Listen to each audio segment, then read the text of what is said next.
త్రివిక్రమ్ దర్శకత్వంలో రూపొందుతున్న సినిమాలో పవన్ కళ్యాణ్ సాఫ్ట్వేర్ ప్రొఫెషనల్ పాత్రను పోషిస్తున్నారు. పవన్ సరసన చిత్రంలో మలయాళ ముద్దుగుమ్మలు కీర్తి సురేష్, అను ఇమాన్యుయల్ నటిస్తున్నారు. ఈ చిత్రానికి ఇంకా ఒక పేరు పెట్టనే లేదు. కానీ ప్రీ రిలీజ్ బిజినెస్ మాత్రం 150 కోట్లకు పైగా జరిగినట్టు తెలుస్తోంది. ఈ మేరకు ప్రీ రిలీజ్ బిజినెస్ సినీ వర్గాల్లో చర్చనీయాంశంగా మారింది. ఈ చిత్రానికి సంబంధించిన ఏరియా హక్కుల బిజినెస్ రికార్డుల స్థాయిలో ఉన్నట్టు సమాచారం. నైజాం ఏరియాను 32 కోట్లకు, సీడెడ్ లో సుమారు 18 కోట్లకు, ఆంధ్ర ఏరియాలో 45 కోట్లకు పైగానే ఈ చిత్రం రేటు పలికినట్టు తెలుస్తోంది. విడుదలకు ముందే ఈ రేంజ్ లో బిజినెస్ జరిగిన తొలి తెలుగు చిత్రంగా బాహుబలి, ఆ తర్వాత రికార్డు పవన్ కళ్యాణ్ చిత్రానికి రావడం టాలీవుడ్ లో సంచలనం రేపుతోంది. ఇప్పటికే ఈ సినిమా చిత్రీకరణ మొదలైంది.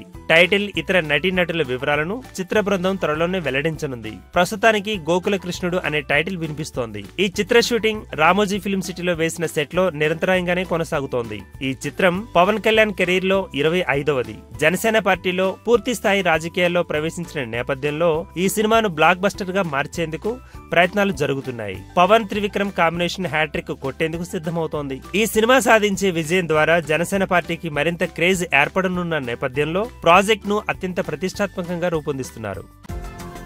ఈ వీడియో గనుక మీకు నచ్చినట్టయితే లైక్ చేయండి, షేర్ చేయండి, సబ్స్క్రైబ్ చేసుకోండి.